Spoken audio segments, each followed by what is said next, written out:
El sol del mediodía caía pesado sobre la arena como una maldición dorada, el tipo de calor que no perdona, que se pega a la piel, que entra por la garganta y lo seca todo por dentro. El polvo levantado por el viento caliente se mezclaba con el olor a tierra, cuero y sudor, el olor honesto del trabajo que mucha gente presente allí nunca había conocido. Thomas Marshall estaba de pie en lo alto de la tribuna, exactamente donde le gustaba estar, por encima de todos, literal y en todo lo demás. Su sombrero de fieltro importado costaba más de lo que la mayoría de las familias de aquel condado gastaba en 3 meses. La camisa de lino blanco estaba planchada con almidón, sin un solo pliegue, sin una sola mancha. Las botas de cuero de caimán brillaban como espejos. Eran botas que nunca habían pisado barro de verdad, que nunca habían sentido el suelo mojado de un pastizal en la madrugada, que nunca habían cargado el peso de un día honesto de trabajo. A su lado, su esposa Melissa sonreía con la ligereza de quien ya conoce el final de una historia antes de que comience.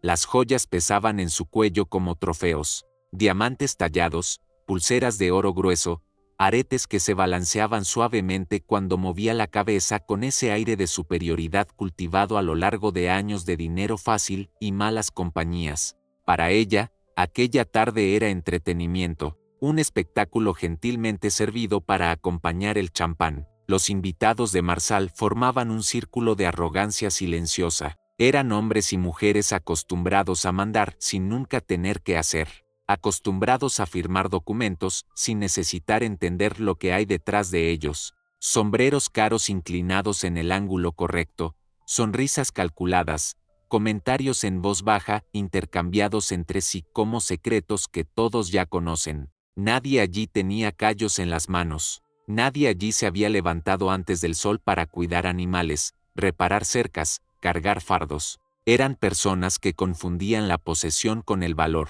y la riqueza con el carácter, y fue en ese escenario, en ese picadero de vanidad, donde Thomas Marshall lanzó el desafío. Su voz salió alta, proyectada para alcanzar todos los rincones de aquella arena, calculada para humillar con la precisión de quien lleva mucho tiempo practicándolo. Si logras aguantar a este toro negro por 8 segundos sin morir, te doy todo mi rancho. La carcajada que vino después rasgó el aire como un trueno seco, alta, arrogante, llena de dientes. El tipo de risa que no nace de la alegría, sino del placer de rebajar a otros. Los invitados la siguieron, naturalmente, porque en ese círculo así funcionaban las cosas. Se reía de quien estaba abajo, se aplaudía a quien estaba arriba, pero había una mujer parada al margen de aquella escena, una mujer que había llegado a esa arena ese día no para formar parte del espectáculo, sino por razones que solo ella y Dios conocían completamente. Sara, 30 y tantos años,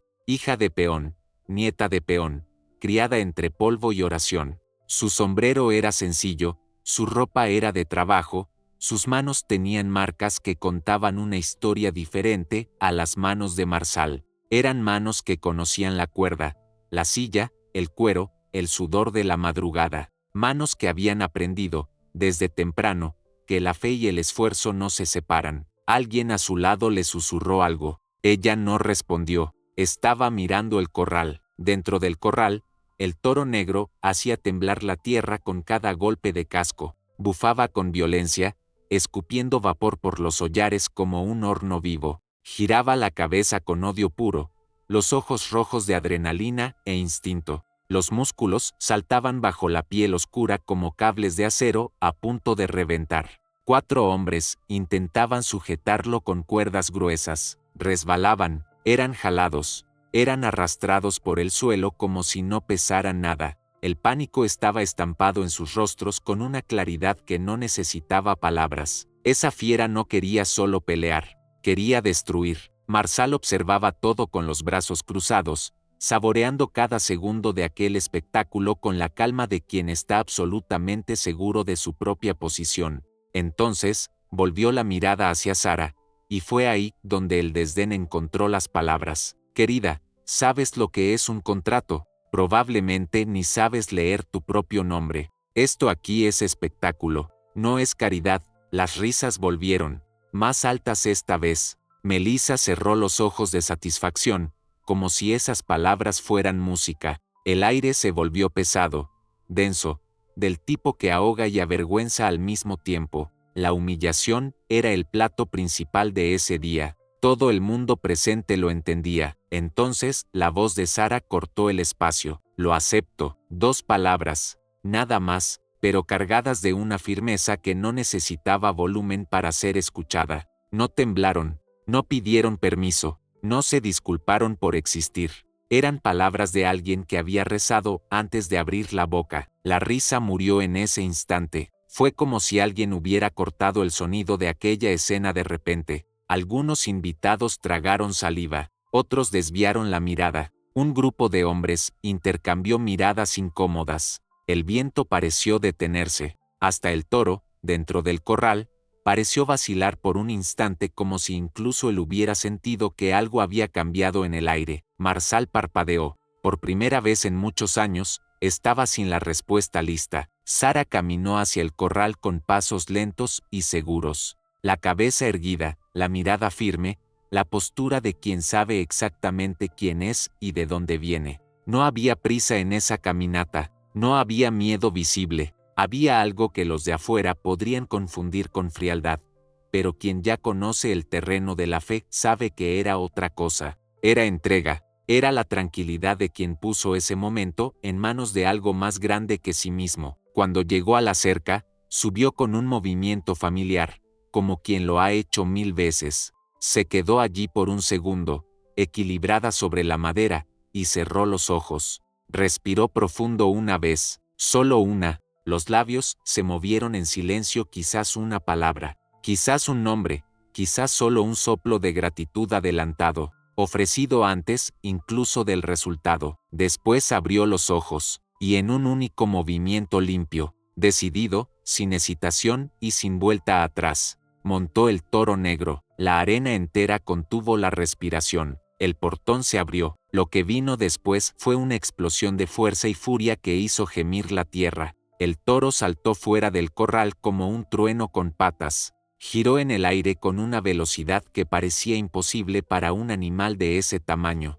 Rodeó, se empinó, intentó con toda la violencia de su instinto arrojar a aquella mujer, aplastarla contra el suelo, librarse de ella de la única forma que conocía. La arena se convirtió en caos. Los gritos salían de las tribunas. El polvo subía en nubes densas que cegaban la visión por segundos. Los corazones se disparaban en el pecho de personas que nunca, en toda su vida, habían sentido ese tipo de tensión. 8 segundos que parecían eternos. Cada salto del toro arrancaba suspiros colectivos. Cada giro hacía que el tiempo se congelara. Los invitados de corbata y champán estaban de pie, sin darse cuenta, con los ojos abiertos de par en par. La distinción social completamente olvidada por algunos instantes de pura y cruda humanidad.